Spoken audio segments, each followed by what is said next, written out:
அனைவருக்கும் வணக்கம். வாருங்கள் படைப்போம் குழுவின் 178வது நிகழ்ச்சிக்கு உங்கள் அனைவரையும் அன்புடன் வரவேற்கிறேன். இன்றைய படைப்பாளர் சுந்தர மகேஸ்வரி, நெறியாளுநர் கலையரசி பாலா. சுந்தர மகேஸ்வரி அவர்களை பற்றிய சிறு அறிமுகம்.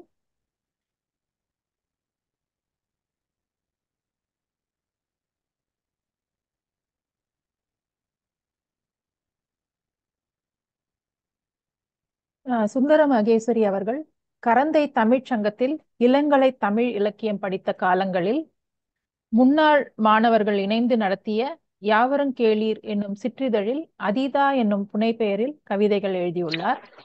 பிறகு இவரது அப்பாவின் இழப்பிற்கு பிறகு சுந்தரமாணிக்கம் என்னும் அவரது பெயரை இணைத்துக் கொண்டு ஊடகங்களில் எழுதி வருகிறார்.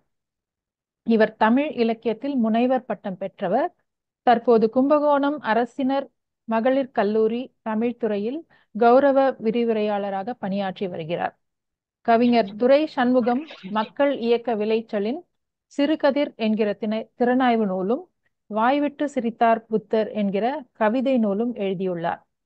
இவரை பற்றி மேலும் அறிந்து கொள்ள நிகழ்ச்சிக்குள் செல்வோம். வாங்க கலை. வணக்கம். தற்காத்து தற்கொண்டாள் பேணி தகை சான்ற சொற்காத்து சோர்விலாள் பெண் என்ற குரலுக்கேற்ப பெண்மையை போற்றும் இன்றைய உலகில் தன் எழுத்து மூலம் புதிதாக ஒரு நூலை வெளிப்படுத்தி இருக்கும் இன்றைய விருந்தினர் வாய்விட்டு சிரித்தார் புத்தர் என்ற நூலின் ஆசிரியரை அன்போடு வரவேற்கிறோம். மேம் வணக்கம். மேம் வணக்கம்மா. வணக்கம் மேம். முதல் கேள்வி, வாழ்த்துறையில ஆரோக்கியதாஸ் அவர்கள் சொன்னது மாதிரி மனது நிறைய தேடல், கொடுமைகள், அழிவுகள் இப்படி பல இடங்களில் அலைபாய்ந்தது போல இருக்கிற ஒரு நேரத்துல பட்டாம்பூச்சி பிடிக்கும் ஒரு குழந்தையாதான் இந்த புத்தகத்துல சில கவிதைகள் இருக்கு. பெரும்பாலும் மலையை பற்றிய கவிதையே இருக்கு. இந்த புத்தகம் வெளியான ஒரு அனுபவம் பற்றி எங்களோட பகிர்ந்துக்கங்க மேம். முதலில் அனைவருக்கும் வணக்கம். குறிப்பாக இந்த நிகழ்வை நடத்தி கொண்டிருக்கும் வினிதா மோகன் எழுத்தாளர், கவிஞர் அவர்களுக்கும், இந்த நிகழ்ச்சியை நெறியாளுகை செய்து கொண்டிருக்கும் கலையரசி பாலா, தற்போது வரவேற்புரை நல்கிய ரெஜினா அம்மா, அப்புறம் ஒருங்கிணைத்து கொண்டிருக்கின்ற மற்ற தோழர்கள் அனைவருக்கும் வணக்கம். இந்த நிகழ்ச்சிக்கு எனக்கு வழிகாட்டிய தோழர் நண்பர் எழிலரசன் அவர்களுக்கும் வணக்கம். இப்ப நீங்க கேட்ட கேள்விக்கு வரேன். அது ஒரு எப்படி சொல்றது, புகைப்பட கலை இருக்கு இல்லையா, போட்டோகிராஃபி. அதுல கோல்டன் ஹவர்ஸ்ன்னு சொல்லுவாங்க. சில சமயங்கள்ல காலையில அதிகாலை வேலையும் மாலை வேலையும் குறிப்பிட்ட அந்த தருணம் மட்டும். அது போலதான் இந்த கவிதைகளை எழுதின அந்த நாட்கள் எனக்கு ஒரு ஒரு அனுபவத்தை அப்படி தந்துச்சு. அதாவது நம்ம நடக்கிற ஒவ்வொரு விஷயத்தையும் அதே நேரத்துல நம்மளால எழுத முடியாது.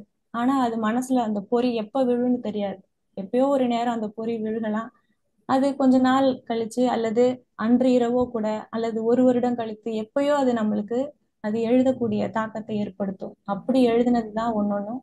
குறிப்பா அந்த மழை கவிதைகள். என்னன்னா, என்னோட கணவர் பழைய காதல் அதெல்லாம் நினைவூட்டி மழை கவிதைகளை முகநூல்ல எழுதிட்டு இருப்பாங்க. அதுக்கு எதிராக நான் எழுதிட்டு இருப்பேன். இப்ப நாங்க ரெண்டு பேருமே முகநூல்ல ஒரே குடும்பத்தை சார்ந்தவங்க. அவங்க ஒரு மாதிரி, நான் ஒரு மாதிரி எழுதுறதுக்கே ஒரு கூட்டம் இருக்கும். அதை விரும்புறதுக்கே ஒரு கூட்டம் இருந்துச்சு. அப்படிதான் அந்த மழை கவிதைகள்லாம் உருவானுச்சு.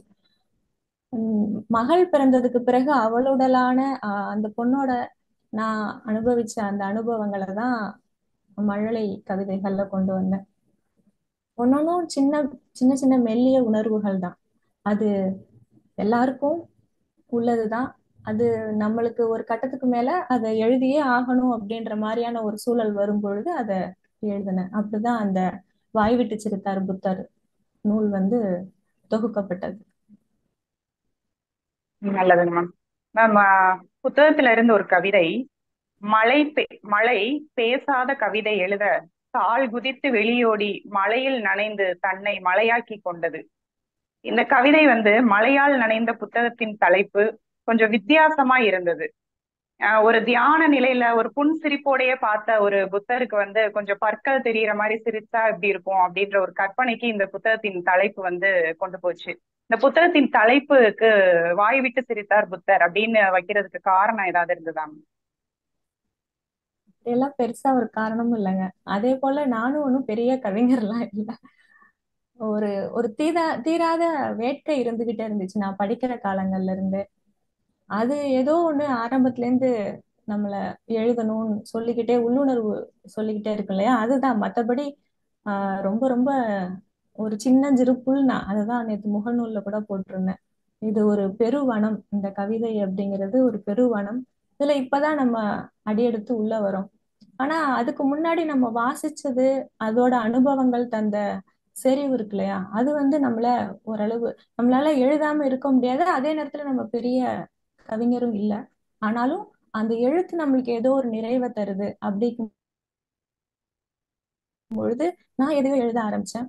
ஒரு கட்டத்துக்கு மேல இதை வெளியிட்டா நல்லா இருக்கும் அப்படின்னு சொல்லிட்டு என்ன என்ன வாசிக்கிறவங்க, குறிப்பா இத முதல்ல சொன்னது இப்ப சரபோஜி கல்லூரியில தமிழ்துறை தலைவரா இருக்கக்கூடிய சாந்தி அம்மா, அப்ப மகிழ் அதிகாரம்ங்கிற பேர்ல தான் இதை எழுதிட்டு இருந்தேன். ரொம்ப பாராட்டுவாங்க, இத நீங்க தொகுப்பா போடுங்க அப்படின்னு சொல்லுவாங்க. இப்ப அப்படியெல்லாம் சில உந்து சக்தி வந்து வந்துதான் நான் இதை கடைசியா அதை போட்டோம். அப்பதான் நம்ம நான் வேலை பார்த்த அன்னை வேளாங்கண்ணி கல்லூரியில இலக்கியன் தோழர் வந்து அவங்க ஒரு நல்ல பதிப்பாளரை எனக்கு அடையாளப்படுத்தினாங்க. குறிப்பா வலங்கைமான் நூர்தீன் அவர்கள் வந்து இந்த நூலை வெளியிட்டு கொடுத்தாங்க. அப்ப அவங்க ஒரு 4-5 தலைப்புகள் சொல்லியிருந்தாங்க. அதுல இது ஒண்ணு வித்தியாசமா இருக்கட்டும் அப்படின்னு சொல்லி வச்சோம். ஆனா அதுக்கு பின்னாடியும் சில சிக்கல்கள் வந்தது. அதாவது வாய்விட்டு சிரித்தார் புத்தர் அப்படிங்கிறது குறிப்பா அந்த இலங்கை போரை நினைவுறுத்துற மாதிரியான சில விஷயங்கள்லாம் அதுல உள்ள இருந்துச்சு. அதை அணிந்துரையில எங்க நெறியாளர் வெற்றி செல்வன் ஐயா குறிப்பிட்டிருப்பாரு. அது ஒரு யதார்த்தமான ஒரு சின்ன நிகழ்வு அது. அததான் கடைசியில தொகுப்போட தலைப்பா வச்சோம். இது யதார்த்தமா அமைஞ்சதுதான். நன்றிங்க மேம். மேம், பெண் எழுத்தாளர்னு சொன்னாலே குடும்பம் சார்ந்து, சமையல் கட்டு சார்ந்து, அவங்களோட உடம்பு சார்ந்து, அதன் வழிகளை மட்டுமே நிறைய எழுதி பார்த்திருப்போம். அவர்களை கொண்டாட இப்படியான ஒரு சூழல் நிஜத்திலும் இருப்பதா நீங்க நம்புறீங்களா? பெண்கள் தனக்கு பிடித்தவற்றை கொண்டாடக்கூடிய ஒரு சூழல் இப்பொழுது எல்லாருக்கும் வாய்த்திருக்கானா கண்டிப்பா இல்லைன்னு தான் சொல்லுவேன். அப்படிப்பட்ட சூழல் எல்லாருக்கும் வாய்க்கல. அதே போல தன்னை கொண்டாடவே ஆள் இல்லை, அப்புறம் அங்க தனக்கு பிடிச்சதை கொண்டாடுறது. ஒரு பொண்ணால தனக்கு பிடிச்சதையோ தன்னை கொண்டாடவோ இங்க ஆள் இல்லைங்கிறது தான் உண்மை. ஆனா அந்த நிலை வந்து ஓரளவு மட்டுப்பட்டிருக்கு. எல்லா இடத்துலயும் நம்ம வந்து முழுவதுமா இல்லைன்னு சொல்லிட முடியாது. ஓரளவு எல்லாரும் வராங்க, எழுத வராங்க. குறிப்பா நான் படிக்கிற காலங்கள்ல இருந்தே எழுதி கொண்டிருக்கிற சுகிரதராணி அம்மா, சக்தி ஜோதி, வெண்ணிலா அம்மா, அப்புறம் இப்ப சமீபமா முகநூல்ல பார்க்கக்கூடிய இலங்கை சார்ந்த ரிஸ்கா முக்தார், அப்புறம் தஞ்சையை சார்ந்தவர்கள் நிறைய பேர் எழுதுறாங்க முகநூல்ல. குறிப்பா அகிலா கிருஷ்ணமூர்த்தி அம்மா, அப்புறம் திருநெல்வேலி அவங்க திவ்யா ஈசன். அவங்களோட எழுத்துக்கள்லாம் தனித்துவமானதாவே இருக்குது. குறிப்பா இப்ப சமீபமா நான் பாக்குற முகநூல் எழுத்தாளர்கள் தீபிகா நடராஜன், அப்புறம் உமா மகேஸ்வரி பால்ராஜ், அப்புறம் புனித ஜோதி, யாழினி, இப்படி நீண்டுகிட்டே போகுது. இவங்க எல்லாரோட கவிதைகளும் நீங்க சொல்ற மாதிரி அகவயப்பட்டாதான் இருக்குது. இதை நாங்க பேசிட்டு இருந்தப்போ கூட நம்ம சொன்னோம், இப்படிதான் எல்லாரும் எழுதுறாங்க, அப்படிதான் எழுத முடியுது. ஏன்னா அவங்க இன்னமும் அதுக்குள்ளதானே இருக்கிறாங்க. முதல்ல அகவயப்படுதல்ல இருந்து வெளியில வரும்பொழுதுதான் அவங்க புறம் சார்ந்து எழுத முடியும். ஏன்னா அந்த பொண்ணு இன்னும் அந்த ஒரு எல்லைக்குள்ளதான் இருக்கிறாங்க. இன்னும் நம்ம தந்தை வழி சமூகத்துலதான் வாழ்றோம். ஒரு குடும்பத்தோட தலைவனா ஆண் தான் இருக்கிறான் இல்லையா, அப்போ அவங்களோட எல்லை இன்னமும் வரையறுக்கப்பட்டிருக்கு. நம்ம அதுக்குள்ளதான் இருக்கிறோம். அதுக்குள்ள இருந்துதான் முதல்ல வெளிவர முடியும். அதுக்கு பிறகுதான் அவங்க பார்க்க முடியும். அதை தாண்டியும் அரசியல் பேசக்கூடிய கவிஞர்கள் இருக்கிறாங்க. அவங்களோட கவிதைகள் கண்டிப்பா மக்களுக்கானதாக தான் இருக்கு. அகவயமா எழுதுறவங்க அதுலயே எழுதிட்டு இருக்காம தன்னை கட்டுடைச்சு இன்னமும் வெளியில வரணும். இப்படிதான் நான் பாக்குறேன். நன்றிங்க மேம். மேம், எவ்வளவுதான் நாகரிகம் வளர்ந்தாலும் தி என்ற எழுத்தில் முடியும் கொடுமைகள் வந்து இப்பவும் நடந்துட்டு தான் இருக்கு. அப்படி இருக்கும்போது பல ஆண்டுகளுக்கு முன்பே தந்தை பெரியாரின் வழி தொட்டு தாலி மறுப்பு திருமணம் செஞ்சுக்கிட்டதா சொல்லியிருப்பீங்க. அது குறித்து உங்களோட பார்வையும் சமூகம் உங்கள் மேல் செலுத்திய ஒரு பார்வையும் பத்தி சொல்லுங்க. கண்டிப்பா நாங்க படித்து வளர்ந்த அந்த காலகட்டம் எங்களை அப்படி ஒரு அரசியல் பக்குவப்படுத்துச்சு.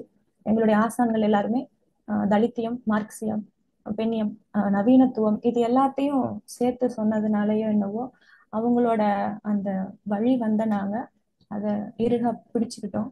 எங்களோட ஒவ்வொரு பேராசிரியர்களும் ரொம்ப என்ன சொல்றது, வெறும் பேராசிரியர்களாக இல்லாம அடுத்தடுத்த நிலைக்கு நம்மளை கொண்டு போகக்கூடிய சூழல்ல இருந்தாங்க. அஹ் அப்படி ஒரு பேர் எங்களுக்கு கிடைக்க பெற்றுச்சு. இப்ப அதுல இருந்து நாங்க வளரும் பொழுது அந்த கருத்தியல் ரீதியா நாங்க எல்லாரும் ஒரு இதழ் கூட நடத்தணும், யாவரும் கேளு. அப்ப அடுத்த கட்ட நகர்வா ஒரு புரிதல் வரும் பொழுது அந்த ஆரிய சடங்குகளுக்கு எதிரா கண்டிப்பா நம்மளுடைய மனம் இருக்கணும் அப்படிங்கிறதுனாலதான் அந்த சடங்குகளுக்கு எதிரா ஒரு திருமணம் செய்து கொண்டோம். பொதுவா ஒரு முற்போக்கு வடிவமா இருக்கிற இந்த வடிவம் திருமணம் இறுதி வரைக்கும் அந்த ஆணாலையும் பெண்ணாலையும் கை கொள்ளப்படணும். இறுதி வரைக்கும் அதுல எந்த ஒரு சமரசமும் இல்லாம போகணும், எந்த நிலையிலையும் சமரசம் செய்து கொள்ளக்கூடாது அப்படிங்கிறதுல தெளிவா இருக்கும். குறிப்பா அந்த தாலி விஷயத்துல ரொம்ப தெளிவா இருந்தோம். தாலி அப்படிங்கிறது தமிழ் இனத்தோட பிற்பாடு வந்த ஒரு சடங்கு தான். அதுக்கு முன்னாடி அந்த பண்பாடுங்கிறது இல்லை. பிற்பாடு வந்தது. அது ஆரிய சடங்குகளுக்குள்ள வர ஒண்ணு. அதனால அதை தீவிரமா எதிர்த்தோம். குறிப்பா சுயமரியாதை திருமணம் ஒரு முற்போக்கு வடிவமா இருந்தாலும் நான் மீண்டும் அதுதான் சொல்றேன். அத அப்படி செய்து கொண்டவர்கள் இறுதி வரைக்கும் அந்த கொள்கைகள் அதுல அந்த கோட்பாடுல சரியா இருக்கணும். ஒருவேளை அந்த கொள்கைகள் எடுத்துக்கிட்டவங்க அல்லது அதுல இயக்கத்துல உள்ளவங்க யாரோ பிழையா இருந்தாலும் பரவாயில்ல. அவங்க தவறு தவறு செய்தாங்க அப்படிங்கிறதுக்காக சித்தாந்தங்கள் தவறு அப்படின்னு சொல்ல முடியாது. கொள்கைகள் தவறா இருந்தாலும் அந்த கொள்கைகளை ஏத்துக்கிட்டவங்க தவறு செய்தாலும் சித்தாந்தம் என்னைக்கும் தவறு ஆகாது. அதுல ரொம்ப உறுதியா இருக்கிறோம். ஆக இந்த நாங்க திருமணம் தாலி சாதி மறுப்பு திருமணம் செய்ததுல அப்படி ஒரு புரிதல் இருக்கு எனக்கு. மேம், அதே சமயம் வீட்லயும் சமூகத்திலயும் உங்களுக்கு இது சம்பந்தமா எதிர்ப்பு ஏதாவது இருந்ததுங்களா? கண்டிப்பா இல்லாம எப்படி இருக்கும். வலது இடது மாதிரிதான். இடதுசாரிகள் ஆதரிச்சாங்க. அதுலயும் ஒரு சிலர் சாதிய வெளிப்படையா சொன்னா அதுதான். அதுலயும் சிலர் இருக்கிறாங்க. எல்லாரும் சாதிய மறுப்பாங்களா அப்படின்னா இல்ல. அதுலயும் சில சிக்கல்கள் இருக்கதான் செய்யுது. அதையும் எதிர்கொண்டுதான் அந்த வாழ்க்கை முன்னகர்த்திட்டு போயிட்டே இருக்கோம். நன்றிங்க மேம். மேம், யாவரும் கேளீர் அப்படின்ற சிற்றிதழ்ல அதீதா என்னும் புனைப்பெயரில் கவிதை எழுதி வந்ததா சொல்லியிருப்பீங்க. அதுக்கு காரணமும் அதோட அனுபவத்தை பத்தியும் எங்களோட பகிர்ந்துக்காங்க. இந்த அதீதா சிற்றிதழ் பற்றி. நாங்க கல்லூரி படிச்ச காலத்துல குறிப்பா ராஜேந்திரன், அப்புறம் ஜெகன் அண்ணன், அனுஷியா, இவங்க எல்லாரும் ஒரு 5 பேர் இருந்தாங்க. அவங்க எல்லாரும் அந்த சிற்றிதழை கொண்டு வந்தாங்க. யாவரும் கேளீர் அப்படிங்கிற ஒரு சிற்றிதழ். அவங்க 2 வருஷம் நடத்தினாங்க. ஒரு தீவிரமான அரசியல் பேசக்கூடிய ஒரு காத்திரமான இதழா அது கரந்தை தமிழ் சங்கத்துல வெளிவந்துச்சு. ஒரு 2 வருஷம் அவங்க வெளியிட்டு ஒரு 2 வருஷம் வந்ததுக்கு பிறகு போனதுக்கு பிறகு அடுத்த செட்டா இருந்த நாங்க அதை கை கொண்டோம். எங்க வகுப்புல படிச்ச அரவிந்தன், அந்தோணி, நானு, வீர அழகிரின்னு ஒரு பையன், அந்த 4 பேரும் சேர்ந்து திருப்பி ஒரு வருஷம் அந்த இதழை நடத்தினோம். கிட்டத்தட்ட ஒரு 3 வருஷம் அந்த இதழ் நடந்திருக்கு. ஒரு சின்ன சிற்றிதழ், ஆனா அது பேசின விஷயம் எல்லாமே பெருசு. குறிப்பா அந்த ராஜேந்திரன் 2 பேரும் சேர்ந்து அதோட தொடர்ச்சியா தான் அந்த எச்சரிக்கை கவிஞர்கள் வருகிறார்கள் அப்படிங்கிற அந்த முதல் நூலை வெளியிட்டாங்க. ஒரு 20-22 வயசு பிள்ளைங்க அந்த காலத்துல கவிஞர்கள் ரொம்ப அகவய போக்குல எழுதுறாங்க, கவிஞர்கள் எழுதுறது ஒண்ணும் புரியல, கவிஞர்கள் என்னென்னதான் செய்யறாங்க அப்படிங்கிறத கண்டிக்கும் விதமாவும் இந்த கவிஞர்கள்ட்ட இருந்து நம்ம ஜாக்கிரதையா இருக்கணும் அப்படிங்கிற ஒரு ஒரு எச்சரிக்கை கொடுக்குற மாதிரி அந்த தலைப்பை நிர்ணயிச்சு அப்ப அவங்க வெளியிட்டாங்க. அந்த சூழல் ஒரு நல்ல படிக்கிறதுக்கும் எழுதுறதுக்கும் ஒரு வாய்ப்பை எங்களுக்கு கொடுத்துச்சு. அதனாலதான் அதுல தொடர்ந்து எழுதினேன். அந்த அதிதா அப்படிங்கிற புனைப்பெயர் வந்ததும் அதுலதான். அது எனக்கு எழுதுறதுக்கு ஒரு உத்வேகத்தை கொடுத்துச்சு. குறிப்பா எங்களோட பேராசிரியர்கள் தொடர்ந்து இந்த விஷயங்கள் எல்லாம் அறிமுகப்படுத்தி அதுல நம்மள ஒரு புரிதலுக்கு உட்படுத்தி நிறைய சிற்றிதழ்கள்லாம் அப்பதான் வாசிக்க வச்சாங்க. குறிப்பா திறநதி, காலச்சுவடு, உயிர்மை, அதெல்லாம் அவங்க மூலமா தான் எனக்கு அந்த காலகட்டத்துல தெரிய வந்துச்சு. அப்படிதான் எங்களோட வாசிப்பு அனுபவம் அந்த யாவரும் கேளீர் வழியா பறந்து வந்தது. நன்றிங்க மேம். மேம் உங்களோட இந்த புக்கு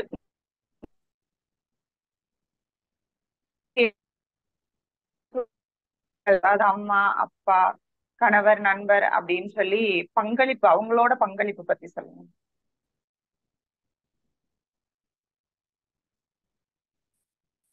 அம்மா.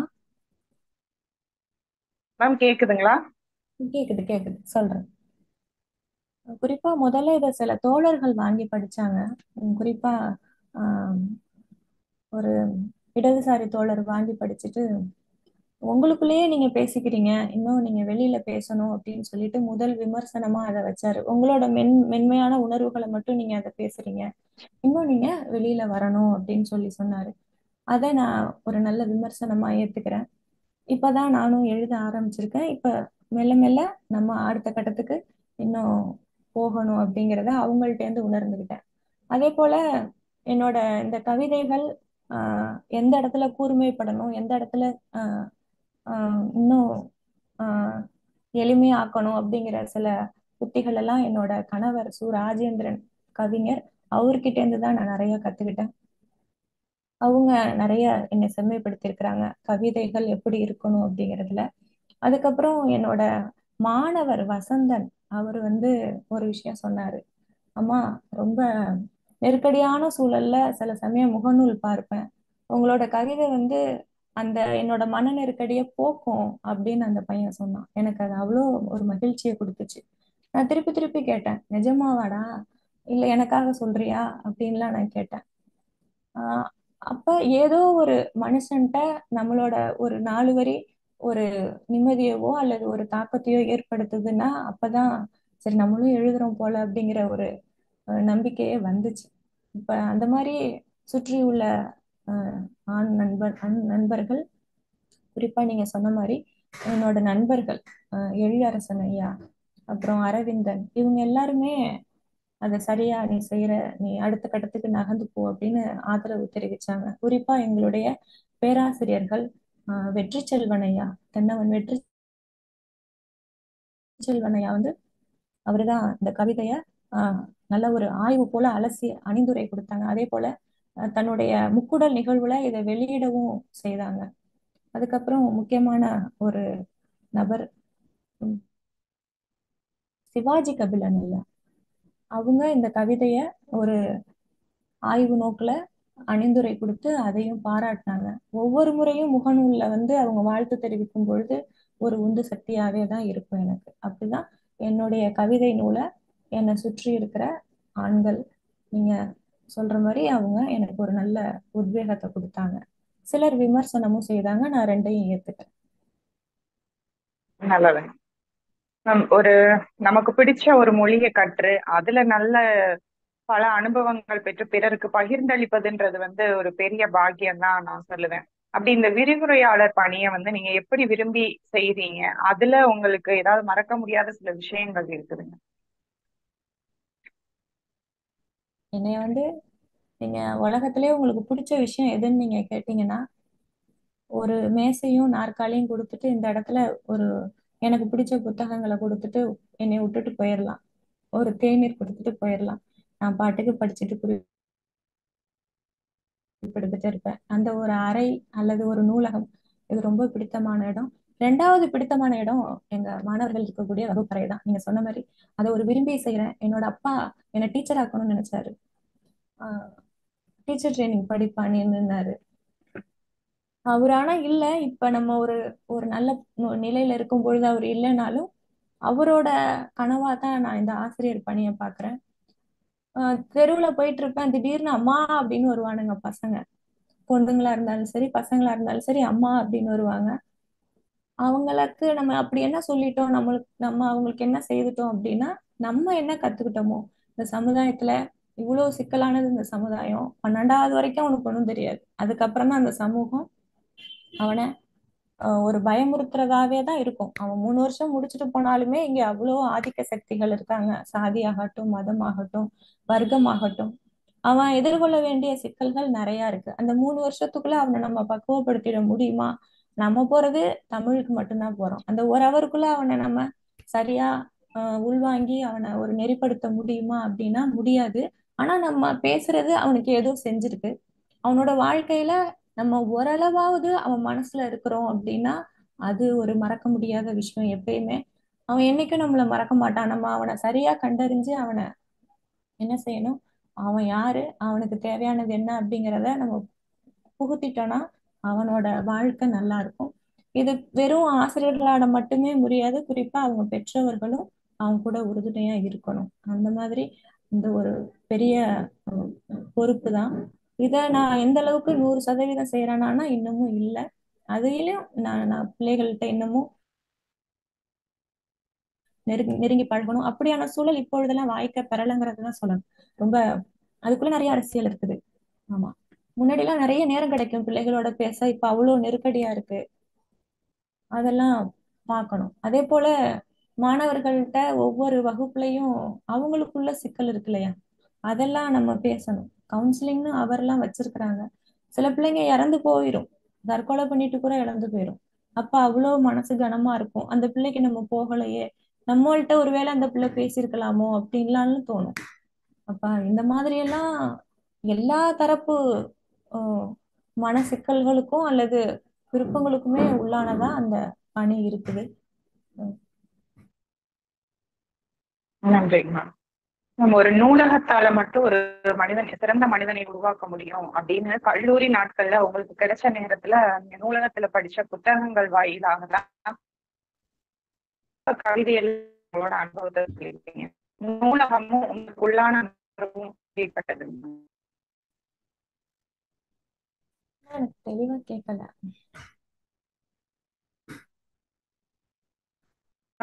இப்ப கேக்குறாங்க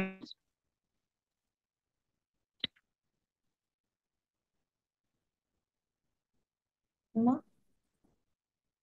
மேம்? கேக்குங்களா கேக்குதுங்க. மேம்?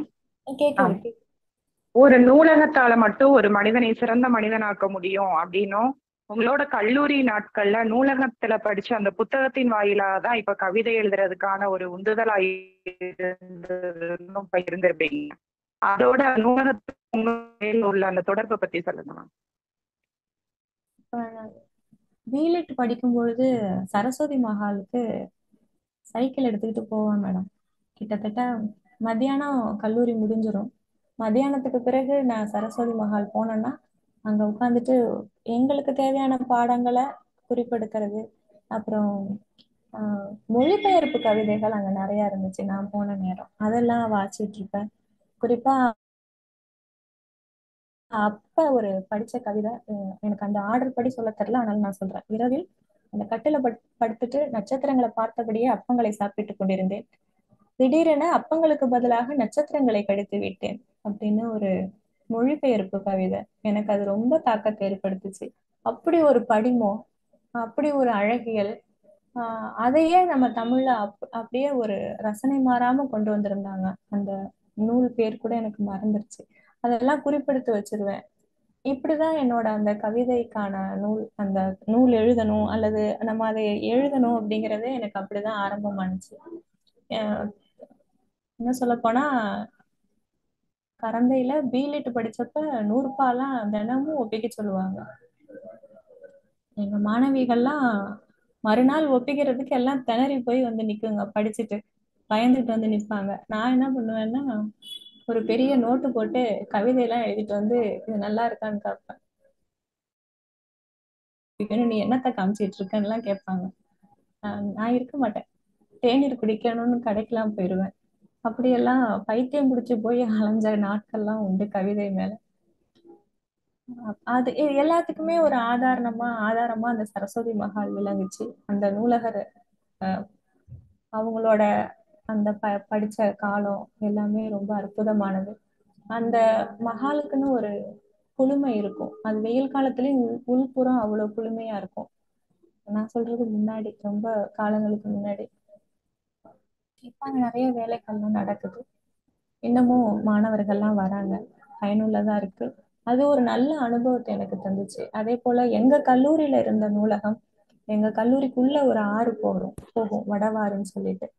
அந்த ஆத்தை தாண்டி தான் நூலகத்துக்குள்ள போவோம். அப்படி ஒவ்வொரு நான் பாக்குறது, பழகுறது, படிக்கிறது எல்லாமே எனக்கு கவிதையை இன்னும் இன்னும் இன்னும் எழுதுறதுக்கு தூண்டுற ஒரு காரணியா தான் அமைஞ்சிச்சு. சரிங்க. சமீபமா நீங்க முகநூல்ல எழுதின ஒரு கவிதை இது. வேடிக்கை பார்த்து கொண்டே மொட்டை மாடியில் காய்ந்த துணிகளுடன் மாலை பொழுதையும் சேர்த்து மடிக்கிறேன். எந்த துணியிலும் காக்கையின் எச்சம் இன்றில்லை. கூட்டமாய் பறந்து வந்த புறாக்கள் பருத்தி துண்டுகளின் வெண்மைக்குள் புகுந்து கொண்டன. புடவையில் அச்சிடப்பட்டிருந்த தென்னையின் பச்சை கிளி தன் துணையுடன் வந்தமர்கிறது. முழுநீள சட்டையின் கைகளை கொத்தி கொண்டிருக்கிறது மரங்கொத்தி ஒன்று தனியாக. மகளின் கைக்குட்டைக்குள் தேன் சிட்டுதான் ஓவியமாகிறது. போர்வைக்குள் வானத்தை எட்டாக மடித்து வைத்து மாடியை விட்டு கீழே இறங்குகிறேன். சட்டென என்னிடமிருந்து ஆகாயத்தை பறித்து கொண்டு பறந்து விட்டது எல்லா பறவைகளும். இப்படியா நம்ம அடுக்களை, மழை, காற்று, ஏன் நம்ம நடக்கிற காலடி சத்தத்துல கூட எல்லாத்துலயுமே ஒரு சில வரிகள் நமக்கு தோணலாம். அப்படியாக இந்த கவிதை எந்த இடத்துல, இந்த சூழல்ல தான் உங்களுக்கு இந்த வரிகள் தோணுச்சுங்களா? அதாவது ஒரு வேலை செய்வோம், அந்த வேலையோட தொடர்ச்சியா அந்த கவிதை விழுமா மனசுல அப்படின்னா இல்லை. இன்னைக்கு செய்த ஒரு விஷயத்துல வந்த பொறி நாளைக்கு கூட அது கவிதை ஆகலாம்.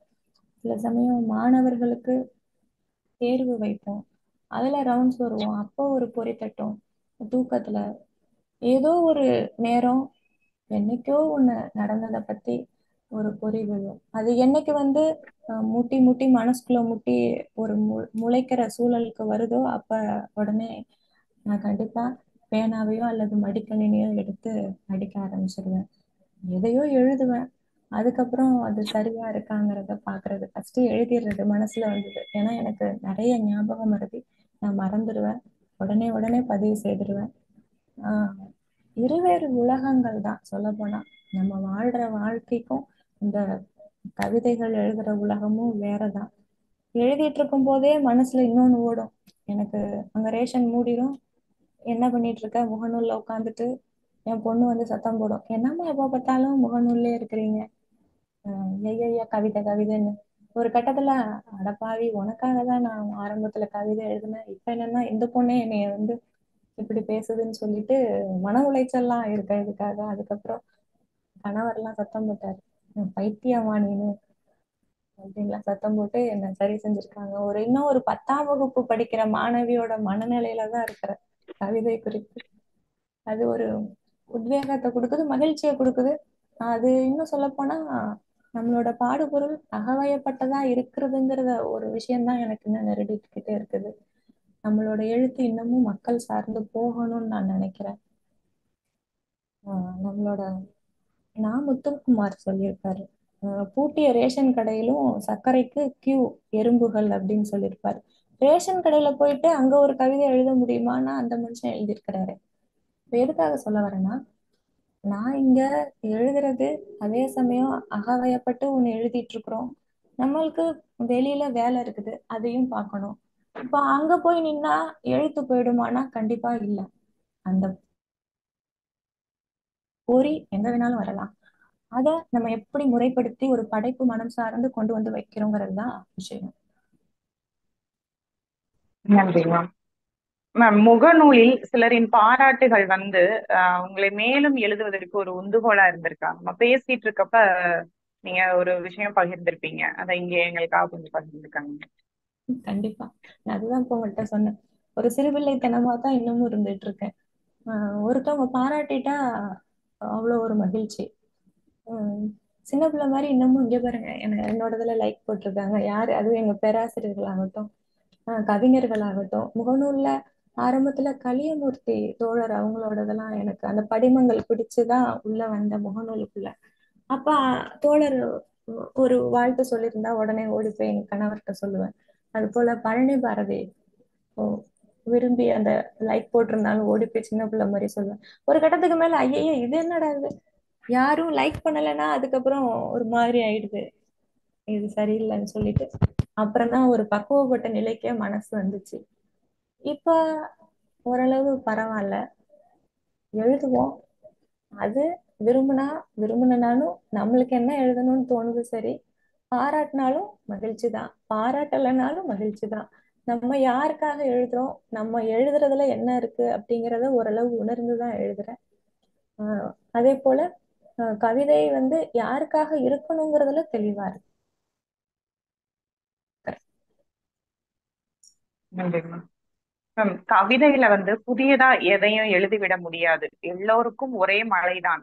அது தொந்தரவு செய்கிறதா அல்லது குளிர்விக்கிறதா என்ற மாறுபாடுகளில் கவிதை புதிய பாடுபொருள்களை கொள்கிறது, அவ்வளவுதான்.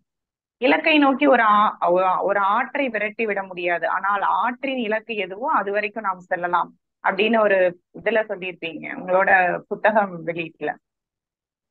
அதை பத்தி கொஞ்சம் சொல்லுங்க மேம். கவிதையோட இலக்கு எது வரைக்கும் அப்படின்னு நீங்க நினைக்கிறீங்க? கண்டிப்பாக. இப்ப கவிஞர் இன்குலாப் எடுத்துக்கிட்டீங்கன்னா அவரோட தலை சிறந்த கவிதை ஒண்ணு இருக்கு, மனுஷங்கடா நாங்க மனுஷங்கடா, ஒன்ன போல அவனை போல எட்டு சாண ஒசரமுள்ள மனுஷங்கடா நாங்க மனுஷங்கடா. இதை விட நீங்க என்ன என்ன சொல்லிட முடியும்? ஒரு சமூகத்துக்கு கவிதை என்னென்னலாம் செய்யணும் அப்படிங்கிறத ஆளாளுக்கு ஒன்னொன்னு சொல்லலாம். ஆனா அந்த சமுதாயம் என்னைக்குமே வந்து ஒரு அகவய தேடல்களுக்குள்ள உணர்வுகளுக்குள்ள சிக்கிக்கிட்டு சொல்லல, அதுல ஒரு விடையை கண்டுபிடிக்கிறதுங்கிறது முடியாதது. இது முழுக்க முழுக்க ஒரு புறம் சார்ந்த போராட்டம். வாழ்க்கைங்கிறதே ஒரு போராட்டம். குறிப்பா மார்க்சிய அடிப்படையில பாத்தீங்கன்னா மகிழ்ச்சி என்பதே போராட்டம்னு சொல்லுவாரு காரல் மார்க்ஸ். அப்ப இப்படி ஒரு புறம் சார்ந்த நம்ம சமுதாய சூழல்கள் சார்ந்து இருக்கும் பொழுது நம்மளோட மெல்லிய உணர்வுகள் வந்து அதுக்கு விடுதலை கொடுத்துருமா அப்படின்னா கண்டிப்பா கிடையாது. அது ஒரு ஒரு போராட்டம் என்னைக்குமே. அதுல நம்ம எந்த அளவுக்கு இந்த கலையையும் படைப்பையும் முன்னிறுத்துறோம், நம்ம என்ன சொல்ல வரோம், நம்ம சொல்றது எவனாவது நாலு பேருக்கு புரியுதா, நம்ம என்ன சொல்றோங்கிறத புரிஞ்சு ஒருத்தனாவது மாறுறானா அப்படிங்கிறதுலதான் விஷயம் இருக்குன்னு நான் நினைக்கிறேன். அதே போல நான் முத்துக்குமார் அவர்கள் சொல்லியிருப்பாங்க, எந்த ஊரிலும் எந்த ஊரில் கேட்டாலும் கரகரப்பாகவே இருக்கிறது இஞ்சி மரப்பா விற்பவரின் குரல்கள். இஞ்சி மரப்பா வித்துட்டு வர ஒரு வியாபாரிய பார்த்து எழுதுற ஒரு கவிதை, அவருக்கு அந்த உழைப்போட அருமை தெரிஞ்சிருக்கு. ஒரு 4 வரி தான், ஆனா அந்த 4 வரிகளுக்குள்ள ஒரு வழியை கொண்டு வர முடியுது அப்படின்னா கண்டிப்பா இந்த கலை, கண்டிப்பா இந்த உழைக்கிற மக்களோட வலிய சொல்லும், அவங்களோட வலிமையையும் எடுத்து சொல்லும் அப்படிங்கிறதுல ஒரு பெரிய நம்பிக்கை எனக்கு என்னைக்குமே இருக்குது.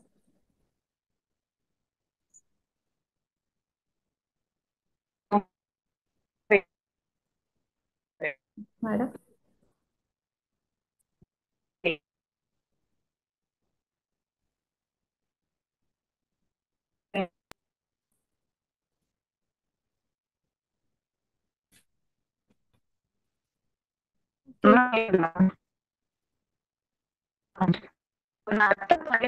ஒரு மழையை பத்தி சொல்லியிருக்காரு. தேயிலை, அடைமழை, ஆரஞ்சு மழை, சாரல் மழை, மழை, அந்தி மழை, தவிட்டு தூரல், பொழுதுடுத்த தூற்றல், எத்தனை எத்தனை மலைகள் இருந்தாலும் இது வந்து ஒரு நீர் மலை அப்படின்னு இருக்கு.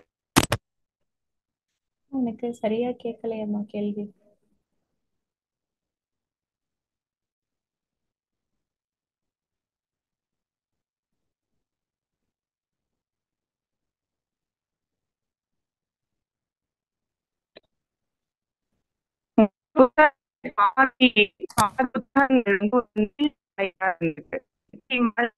தாக்கம் ஏன் மேம்?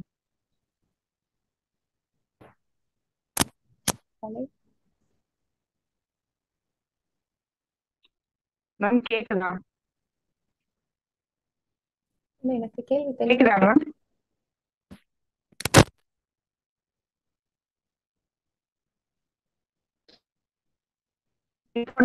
கேள்வி தெளிவா கேட்கல.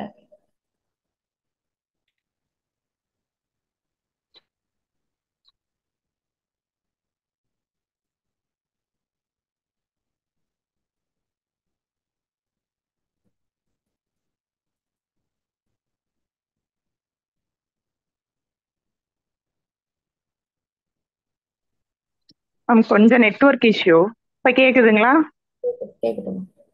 ஆ புத்தகங்கள் முழுதாவே ஒரு அர்த்த பரிமாண மலைகள் பற்றி தான் இருக்கும். பேய் மலை, அடைமலை, ஆலங்கட்டி மலை, பொடு பொடுத்த மலை தூற்றல், தெப்போட்டம், இப்படியா வெற்றி செல்வன் சார் சொல்லியிருப்பாரு. இப்படி மலை மீதான ஒரு தாக்கம் வந்து ஒரு நீள் மலையாதான் பாதி புத்தகத்துல இருக்கும். மலை மீதான ஒரு தாக்கம் ஏன் மேம்? அதுதான் நான் முன்னாடியே சொன்ன மாதிரி முகநூல்ல மழை கவிதைகளை எனது கணவர் எழுதியிருந்தாங்க. அதுக்கு மாற்றா அல்லது அதுக்கு பதிலா எழுதினதுதான் அது. மற்றபடி மழை குறித்து நான் தனியா பதிவிடணும் அப்படின்லாம் நான் சும்மா விளையாட்டுக்கு அவங்க ஒண்ணு சொல்ல நான் ஒண்ணு சொல்ல இப்படிதான் இந்த மழை கவிதைகள் உருவானது. மற்றபடி மழைய தனித்துவமா நான் அந்த நேரத்துல உண்மையா பார்க்கலங்கிறது தான் உண்மை. அந்த ஒரு 10 15 கவிதைகள் முழுக்க முழுக்க எதிரா வந்ததுதான். நன்றி மேம். ஒரு பெண்ணாக எழுதுவது வந்து ஒரு சவால் தான். இது எத்தனை பெண்கள்கிட்ட நம்ம ஒரு கேள்வியா முன் வச்சாலும் ஒரு மாறுபட்ட பதில் வந்து இருந்துட்டே தான் இருக்கும். அப்படி ஒரு பெண்ணா நீங்க இருக்கும் பட்சத்துல எதிர்கொண்ட சவால்கள் என்னென்ன? என்ன வாழ்வதே சவால் தான். அப்படி ஒரு சூழல்ல பெண் எழுத்துங்கிறது உண்மையாவே சவால் தான். அதாவது இப்ப ஏகபோக ஏகாதிபத்திய சூழல்ல வாழ்ந்துட்டு இருக்கோம். கண்டிப்பா ரெண்டு பேரும் பொருளாதாரத்துக்காக வேலைக்கு போகணுன்ற ஒரு சூழல்ல கண்டிப்பா பெண்களால தனியா நேரம் ஒதுக்கி படிக்கவோ அல்லது எழுதவோ கண்டிப்பா இயலவே இல்லை. இன்னும் சொல்லப்போனா பேராசிரியர்களா இருக்கிறவங்க தினமும் படிச்சு மறுநாள் பாடம் நடத்துற ஒரு சூழல் கூட இல்லை. இப்படி ஒரு சிக்கலான சூழல்ல பெண்கள் மாட்டிக்கிட்டு இருக்கிறாங்க. அவங்க தினம் தினம் வாசிக்கணும். அவங்களுக்கு அதுக்கான நேரம் கிடைக்கணும். இன்னும் சொல்ல போனா தமிழ் இலக்கியம் படிச்சவங்க எழுதவும் செய்யணும். கண்டிப்பா ஒரு படைப்பு திறன் அவங்களுக்குள்ள இருக்கணும். இப்படி ஒரு சூழல் இல்ல, இப்படி ஒரு நேரம் இல்ல அப்படின்னா அதுக்கு வந்து நம்ம இங்க அழுகவோ ஆதங்கப்படவோ தேவையில்லை. ஏன்னா இது முழுக்க முழுக்க வடிவமைக்கப்பட்டதாகவே இருக்குது. சொல்லப்போனா எதிர்த்து பேசதான் செய்யணும். ஒரு கோபம்தான் வரணுமே ஒழிய அதுக்காக அதுக்குள்ள சுழன்றுட்டு அழுதுகிட்டு கிடக்கலாம் இங்க நேரம் இல்லை. அதனால நம்ம அடுத்து என்ன செய்யணும்? இப்போ இப்படி ஒரு சூழல் இருக்குது, அதுக்கு அடுத்ததா நம்ம என்ன அதை பண்ணலாம்? என்ன செய்துட்டு நம்மளுக்கு நேரம் ஒதுக்கி நம்ம படிக்க முடியுமோ அதை நம்ம செய்யணுமே ஒழிய நம்ம அதுக்குள்ளேயே உழல்றது தவறானது. உண்மையா நேரம் இல்லை, ஆனா நம்ம அதுக்கான நேரத்தை ஒதுக்கி படிக்கணும், நிறைய எழுதணும். பெண்கள் தன்னோட ஆணையும் சேர்த்துக்கிட்டு, அதாவது தன்னோட கணவரோ அல்லது தனக்கு யார் ஆண் சப்போர்ட்டா இருக்கிறாங்களோ அவங்களையும் சேர்த்துக்கிட்டு செயல்படணும் அப்படின்னு தான் நான் நினைக்கிறேன். ஏன்னா ஆண்களை எதிர்த்து நம்ம இங்க ஒன்றும் செயல்பட போறதில்ல. பெண்ணியம் என்பதே ஆணையும் இணைத்து கொண்டு செயல்படுறதா தான் நான் பார்க்கிறேன். ஆக ஒரு படிக்கிறதோ எழுதுறதோ ஒரு பெரிய சவாலா தான் இருக்கு பெண்களுக்கு. அதை வந்து நம்ம தாண்டி தான் போகணும். சில தடைகளை தகர்த்துட்டு தான் வரணும். நன்றிங்க மேம். இவ்வளவு காலம் எங்களுக்காக உங்களோட நேரத்தை பகிர்ந்துகிட்டதுக்கு மிக்க நன்றிங்க மேம். நன்றிம்மா. நான் தான் நன்றி சொல்லணும். ஒரு சின்ன இப்பதான் எழுதக்கூடிய ஒரு பொறி மாதிரி வந்துட்டு இருக்கேன். எனக்கு ஒரு வாய்ப்பு கொடுத்ததுக்கு மிகவும் நன்றி. நன்றி. நன்றி மேம். ரெஜினாக்கா.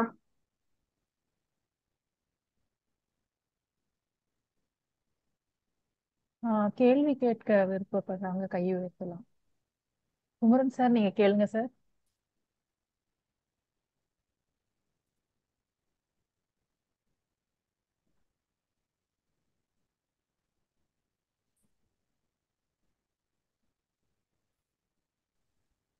Thank you madam. ம். கலை பாராட்டுக்கள். கொஞ்சம் தாமதமாக தான் இணைஞ்சேன் நான் நிகழ்ச்சியில். கிட்டத்தட்ட ஒரு ஒரு 25 நிமிடங்கள் தாமதமாக வந்தேன். ஆனால் மீதி இப்போ கேட்டது அத்தனையுமே வந்து ரொம்ப சிறப்பாக இருந்தது. ரொம்ப பொறுமையாக வந்து அவங்களோட பதில் வந்து அவங்களோட பதில்ல வந்து ஒரு சோகமோ அப்படியே கலந்த மாதிரி இருக்குது அது.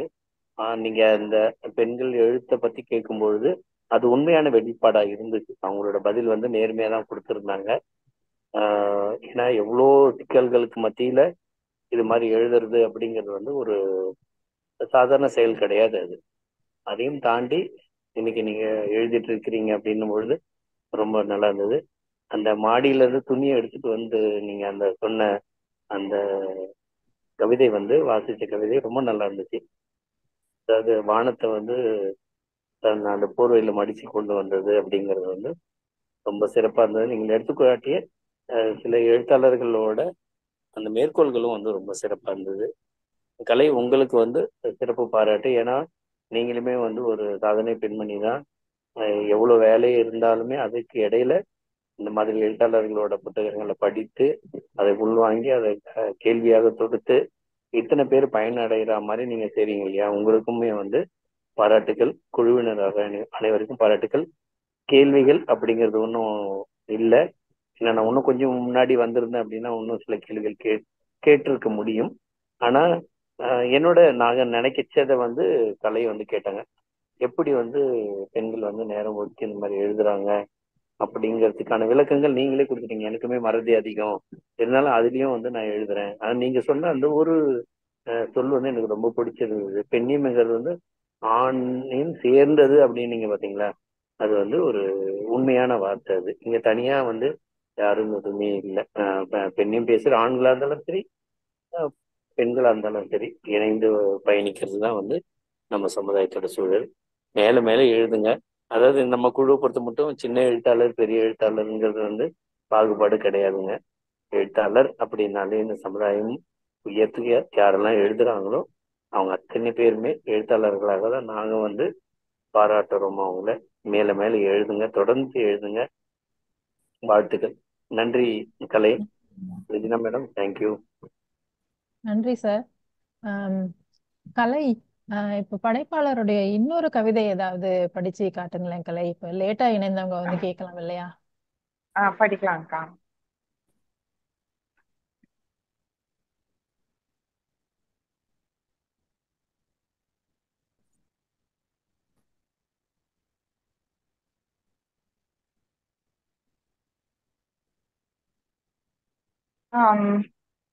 விலங்குகளுடன் விளையாடிய பகல் பொழுதில் அப்படியே உறங்கி போனாய். கனவுக்குள் மெல்ல வந்த பூனை உன்னை பாலருந்த சொல்லி மிரட்டுகிறது. பயந்து போன உன்னை கன்னங்களில் முத்தமிட்டு தானியங்களை ஊட்டி விடுகின்றன கோழி குஞ்சுகள். 4 மாத ஆட்டுக்குட்டி தன் வெல்வெட் தேகத்தில் உன்னை அணைக்க வருகையில் கண்ணாடி கொத்திய குருவி சத்தம் கேட்டு விழித்தெழுகிறாய் நீ. எல்லாமே சின்ன சின்னதா இருக்கும்க்கா. ஆனா வாசிக்கிறதுக்கு கொஞ்சம் நல்லா இருந்தது. ரொம்ப பெருசா இருந்தாலும் நமக்கு வாசிக்க ரொம்ப தொய்வா இருக்கும். குட்டி குட்டியா தான் இருந்தது. மழை பத்தி இருந்தது, குழந்தைகள் பத்தி இருந்தது.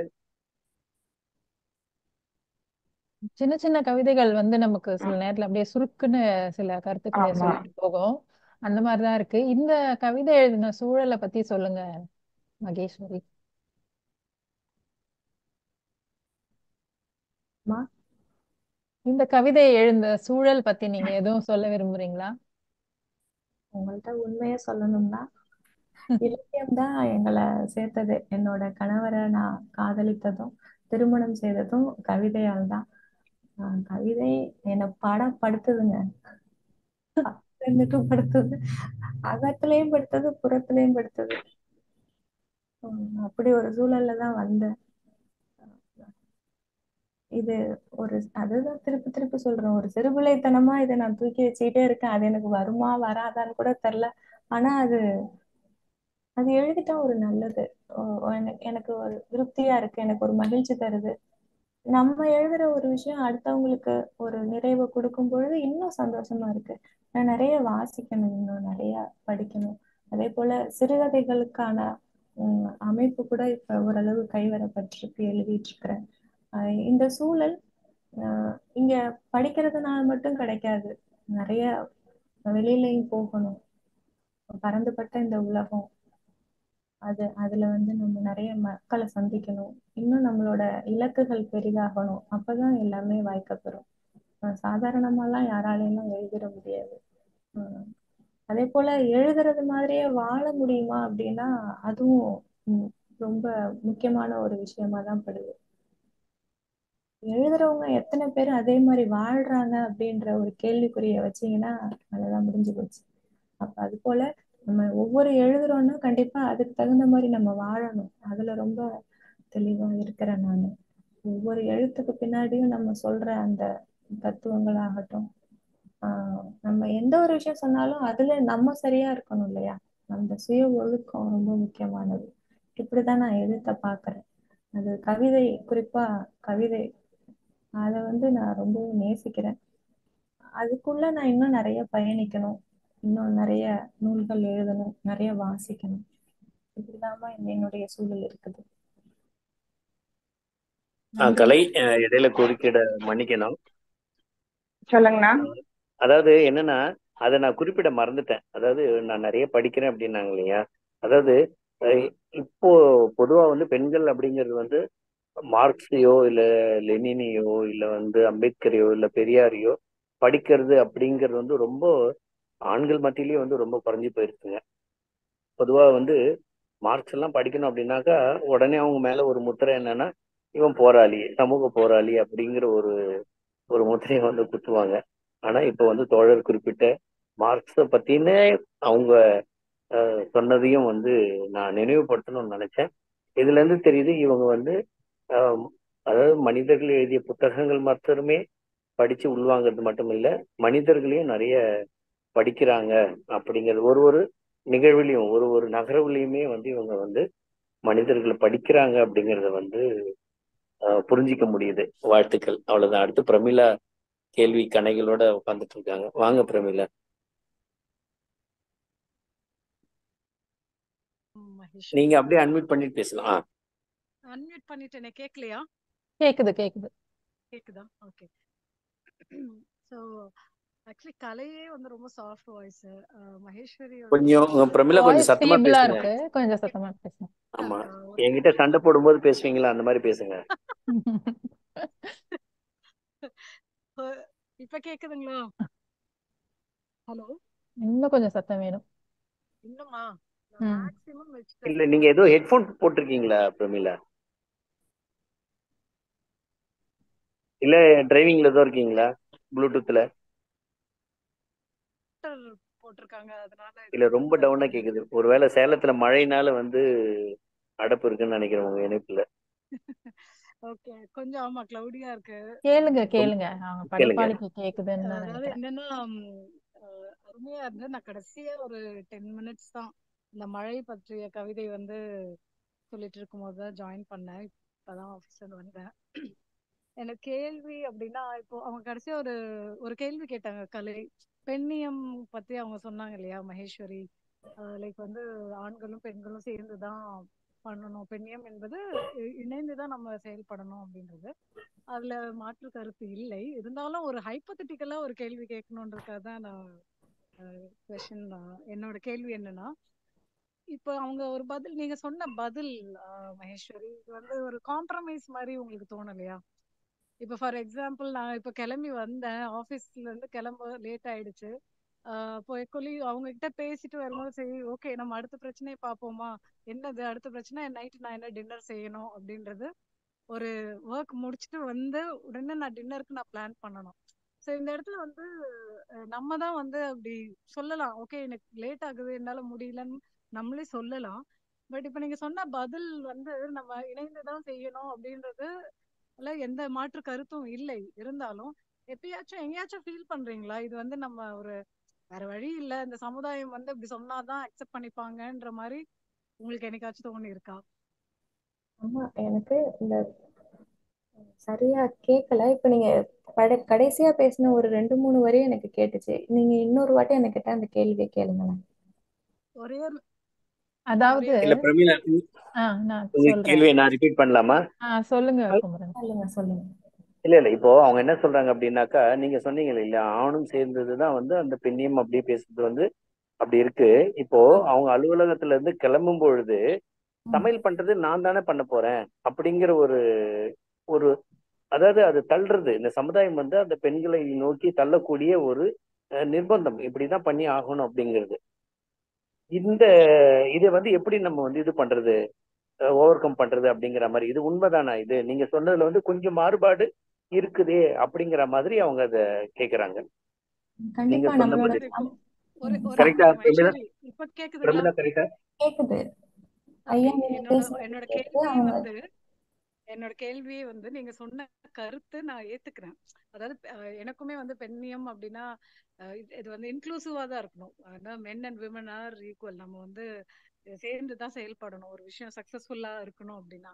ம், இருந்தாலும் நான் வந்து தனியா செயல்படணும், இண்டிபெண்டா நான் செயல்படணும் அப்படின்னு நினைக்கும் போது ஆஹ் இந்த சமுதாயம் வந்து இந்த பதில வந்து நம்மள புஷ் பண்றாங்களா, இப்படி ஒரு பதில் சொல்றதுக்கு? அதாவது சேர்ந்துதான் பண்ணாதான் பெண்ணியம் அப்படின்ற ஒரு பதில சொல்லணும்ன்ற ஒரு ப்ரெஷர்ல நம்ம சம்டைம்ஸ் சொல்றோமா அப்படின்றதுதான் என்னோட கேள்வி. நான் இதை எப்படி புரிஞ்சுக்கிறேன்னா, அதாவது யாரு ஆதிக்கம் செலுத்துறாங்களோ அவங்கதான் வந்து நம்மளுக்கு அந்த நிலையை புரிஞ்சுக்கிட்டு அவங்கதான் இணங்கி போகணும். நம்ம கடந்துதான் கத்திட்டு இருக்கோமே காலங்காலமா. யார் ஆதிக்கம் செலுத்துறாங்களோ அவங்க புரிஞ்சுக்கிட்டே இறங்கி வரணும். இது வந்து பெண்ணியமா இருந்தாலும் சரி, குறிப்பா சாதிய நிலையா இருந்தாலும் சரி, ஆதிக்கம் செலுத்தக்கூடியவர்கள் அது சரியில்லை, எல்லாரும் சமம்தான் அப்படிங்கிறத உணர்ந்து தங்களோட அந்த படிநிலையை உடைச்சு அவங்க இறங்கி வரணும். அவங்க இறங்கி வரலைன்னா போராட்டம் தான் தீர்வு. அதுக்கு ஒரு சாதாரண கவிதை என்ன செய்யும்னா முடியாது. ஒரு பெரிய மாற்றம் வேணும். சமூக வாழ்வியல்ல அது பிரதிபலிக்கணும். நம்ம சமுதாயத்துல சட்டத்தால முடியாது என்ன இருக்கு? அரசாங்கம் தான் எல்லாம். அரசு நிறைய விஷயங்கள்ல நிறைய விஷயங்களை முன்னெடுக்கலாம். வெளிப்படையா சொன்னா அப்போ அதுதான். அப்போ நீங்க சொல்ல வர பதில், அதாவது அந்த மனநிலை என்பது நம்ம வந்து ஆணிடம் காம்ப்ரமைஸ் இருந்துதான் மேடம் வரணும். நம்ம தான் அதுதான் சொல்றேன். நம்ம தான் கத்துறோம் காலம்பூரா. அவங்க புரிஞ்சுக்கிட்டு இறங்கி வரணும், அல்லது சட்டத்தால கொண்டு வரப்படணும். அது ரெண்டுதான். இல்லைன்னா ஒரு பெரிய மாபெரும் புரட்சி கண்டிப்பா அப்படி மாற்றம் ஒவ்வொரு வீட்டுக்குள்ள இருந்து வரணும். வீடுதான் மேடம் அடிப்படை. கண்டிப்பா வீடுதான் அடிப்படை. அந்த வீட்டுக்குள்ள இப்ப ஒண்ணும் இல்லைங்க, நம்ம பசங்களை வளர்க்குறோம். ஆம்பளை பிள்ளை தனியாவும் பொம்பளை பிள்ளை தனியாவும் தான் வளர்க்குறோம். சொல்லப்போனா அந்த பையன் வேலை செஞ்சா கூட அவங்க அம்மா ஓடி போய் தான், ஐயோ ஆம்பளை பிள்ளை விளக்கமாரெல்லாம் பிடிக்க கூடாதுலான்னு பிடுங்குறோம். காலங்காலமா நம்மளுக்கு ஜெனட்டிக்கா வந்துருச்சு ஒண்ணு. அதே இல்லாம அப்படியான சூழல் வந்து மாறக்கூடியது அவங்க புரிதல்ல தான் இருக்குன்னு நினைக்கிறேன். மகளிர் தினத்தன்னைக்கு நீங்க கூப்பிட்டு உட்கார வச்சு பேசுறது ஆண்கள் கிட்ட தான் பேசணும், பெண்கள் கிட்ட பேசக்கூடாது.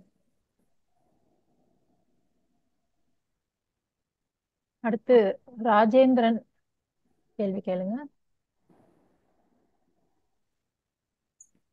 அவங்க கேட்ட கேள்வி சரியான கேள்வி. கேக்குதா? கேக்குது. அவங்க கேட்ட கேள்வி ரொம்ப சரியான கேள்வி. அது காம்ப்ரமைஸா தோணலையா அப்படின்னு கேட்டாங்க இல்லையா? அதுதான் கேள்வி.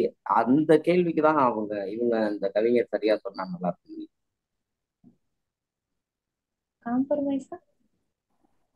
இல்ல, அவங்க கேட்டது என்னன்னா, இப்படி சொல்றது சரிதான், ஆணும் இணைஞ்சாதான் பெண்ணிய விடுதலை சாத்தியம்ங்கிறது சரிதான். ஆனா சில சமயங்கள்ல நம்ம யோசிக்கிறப்ப இது ஒரு காம்ப்ரமைஸ் இல்லையா அப்படின்னு கேட்கறாங்க. காம்ப்ரமைஸ் நிறைய விஷயங்கள்ல நம்ம காம்ப்ரமைஸ் பண்ணிக்குவோம்ல. அன்றாட லைஃப்லையும் சரி, தொடர்ச்சியான லைஃப்லையும் சரி. காம்ப்ரமைஸ் சரி போட்டோம் பார்த்துக்கலாம், சரி சரி சரி போறோம்ல. அப்படி ஒரு காம்ப்ரமைஸ் ஆயுது அப்படின்னு கேட்கறாங்க. நம்ம வளரணும்னு நினைச்சா சில விஷயங்கள்ல காம்ப்ரமைஸ் பண்ணிட்டு போறது தப்பு இல்லைன்னு எனக்கு தோணுது.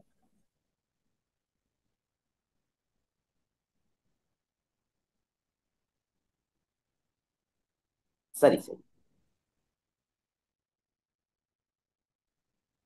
வேறு கேள்விகள் இல்லைன்னு நினைக்கிறேன்.